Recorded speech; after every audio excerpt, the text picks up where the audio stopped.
Me llamo José Luis García. Como podéis apreciar. Y voy a hacer una presentación en clave un poco relajada, ¿no? De lo que viene siendo la crisis española desde que comenzó hasta nuestros días, ¿no? Siempre, bueno, vemos la televisión y oímos muchos conceptos y muchos datos que no entendemos. Y yo con esta presentación he querido, bueno, intentar reducir todo esto un poco y explicarlo para que lo podáis entender. Entonces, dale. Bueno, este término es un término que lo oí de un catedrático de economía que se llama profesor Gael de Liébana, que dijo que el término médico de nuestra crisis se llama cerebritis, que era una inflamación del cerebro. Realmente, tanto sociedad como empresarios, como políticos, como economistas, todos, bueno, vivíamos por encima de nuestras posibilidades y por encima de nuestros precedentes y de nuestro real potencial económico, ¿no? Dale. Principalmente esto dos. Estos dos realmente sean los mayores precursores de la crisis que tenemos ahora, ¿no? Zapatero no veía que lo que se nos veía encima, que era una crisis tremenda, y realmente no supo cómo atacarla y le sobrepasó la situación. Pero realmente yo creo que el artífice de todo esto es aquí nuestro amigo José María Aznar, que yo no sé si me acordaréis, pero su gobierno fue en tono heroico, ¿sabes? Él estaba potenciando a España, metiéndola en una economía mundial y realmente todo era mentira, era un castillo de naipes, no se sostenía sobre nada. Pero su gobierno, y ¿no veis? Está fuerte el tío, era una especie de héroe, eso quería él. Súper Aznar. Aznaman. Pero no solo los políticos, sino también la sociedad. ¿Vale? Vivíamos muy por encima de nuestras posibilidades, es decir, un tío que cobra 20.000 euros al mes no puede tener un coche de 50.000 y de 40.000 euros, y sin embargo nos creíamos más listos que el banco porque nos daba un dinero que nosotros no podíamos asumir, pero sin embargo el banco tampoco podía asumir porque no tenía el dinero. Entonces nosotros nos creíamos más listos que los bancos cuando realmente no lo somos. Y aquí empieza realmente la crisis, ¿no? Hay que hablar de precedentes antes de la crisis, que durante el gobierno de José María Aznar tuvo dos arranques de grandeza, de inteligencia,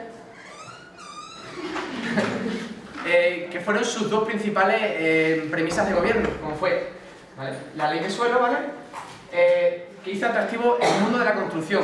José María Aznar en el año 1998 publicó una ley, la ley de suelo, donde se hizo urbanizable prácticamente todo el terreno rural que tenía España. Entonces, claro, esta ley, al amparo de los constructores, pues hizo súper rentable el tema de la construcción, ¿no? Entonces, la ley de suelo produjo un aumento exponencial del precio de las viviendas subían un montón, pero sin embargo, la otra gran reforma de José María Aznar, la reforma del 2000, que fue la reforma laboral, que lo que consiguió es que el precio de las viviendas subiera un montón, pero que sin embargo los sueldos se contrajeran. Entonces, ¿qué pasó? Que para conseguir una casa de 40 metros cuadrados prácticamente te tenías que endeudar de por vida y pedir una hipoteca a 40 años.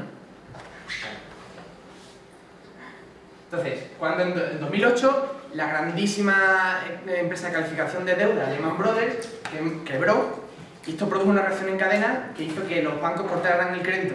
En el momento que se cortó el crédito en España, reventó la burbuja, ¿vale? Esto ocurrió en España, lo de Lehman Brothers, por aquí, viniéndonos a España, hubo la mayor quiebra de la economía española fue en 22 de marzo de 2008, cuando Martín Safadesa quebró y dejó un agujero contable de 7.000 millones de euros. Es decir, si son 7.000 millones de personas, con el dinero que dejó a deber Martín Safadesa tendríamos 1 millón de euros cada persona. Entonces, reventó la burbuja. Bueno, el efecto en cadena, esto ya en el gobierno de Zapatero, el paro revienta, es decir, desde 2007 hasta que ganamos el Mundial, en 2008 había aumentado en 1 millón. Y de 2008 hasta que ganamos el Mundial, o sea, el de Eurocopa y el Mundial, aumentó en 4 millones de personas, de 3 millones a 6 prácticamente. La deuda, tenemos una deuda terrible, tanto con bancos, con empresas de calificación de deuda, con gente que nos compraba deuda, tenemos una deuda privada y pública tremenda. Y bueno, Zapatero, no sé si os acordáis de los típicos cartelitos que ponían aquí, que ya una vez asumida la crisis, puso 50.000 millones de euros y los invirtió en planes E, que básicamente lo único que sirvió fue para renovar aceras, básicamente. ¿Verdad qué? Acera. Entonces, Esto produce aún más desconfianza en nuestros inversores. Ya estamos en 2010, ya tenemos un déficit que está muy por encima de nuestro PIB y los inversores no meten un duro en España. Entonces, nos vamos prácticamente a la mierda.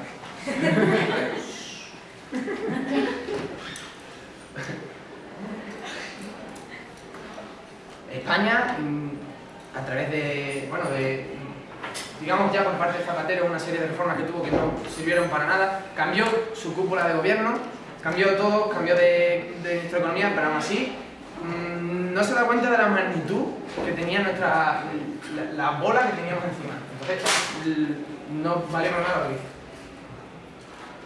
Pasa, pues es un vídeo de 4 minutos, pasa.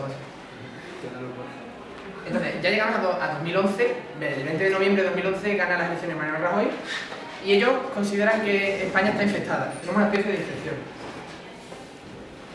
Tras 4 años de estar muy mal, votamos a Rajoy con la intención de un cambio de aire, pero sin embargo todos sabíamos qué es lo que iba a ocurrir con Rajoy, ¿no?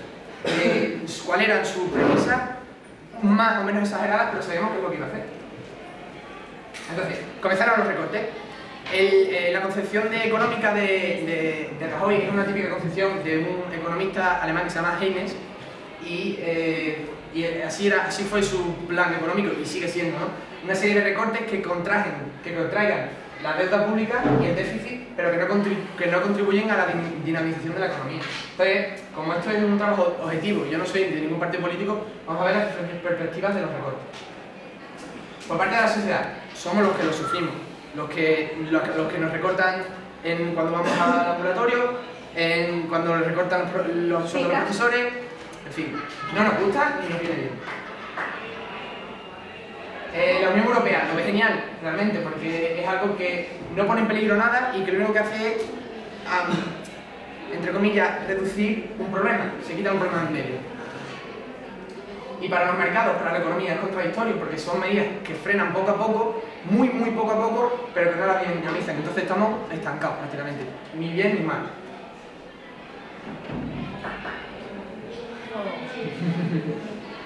Los pros y los contras, ¿vale? De estos recortes. Bueno, pasa si quieres, pues ya dale.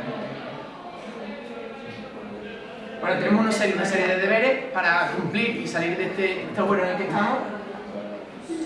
Tenemos que ir todos en una misma dirección, es decir, desde partidos políticos, empresarios, banca, sindicatos, todos. Tenemos que ir en una misma dirección y no ir separados.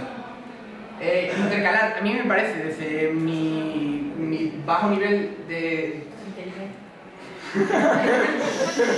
conocimientos económicos, que sería bueno intercalar las medidas de Rajoy con una dinamización de la economía. Quizás sí aceleremos nuestra salida de la crisis, como ha hecho Estados Unidos, con el Partido Republicano, con la presidencia de Obama. Luego también, a mí me parece muy importante apostar por la juventud y por la educación nuestra, que si seguimos creando una generación de políticos muy poco educados, nos pasará lo que está pasando ahora. Y sobre todo crear confianza, para aparentar que tenemos una buena economía aunque no la tengamos, solo sea porque vengan aquí a invertir. Y yo creo que lo más importante es que seguir, aunque salgamos de la crisis, tener en cuenta los errores que hemos cometido en el pasado.